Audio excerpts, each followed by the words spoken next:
আরে বড়দা, তোমার দাদু কি করতেন কি?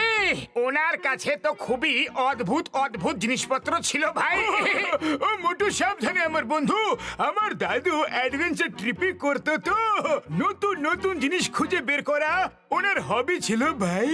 আরে এইসব জিনিসগুলো কোথাও উধাও হয়ে যাচ্ছে। মাগো!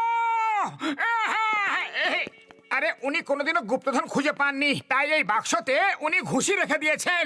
আরে না না আমার বন্ধু, আমার দাদু খুবই সিরিয়াস প্রকৃতির মানুষ ছিলেন। এই ঘুষিটা রাখা আছে, তাহলে অবশ্যই কোনো ব্যাপার হবে। চলো এই বাক্সটা একটু দেখা যাক। ডক্টর ঝটকা, মনে হয় এটা কোনো গুপ্তধনের নকশা হবে।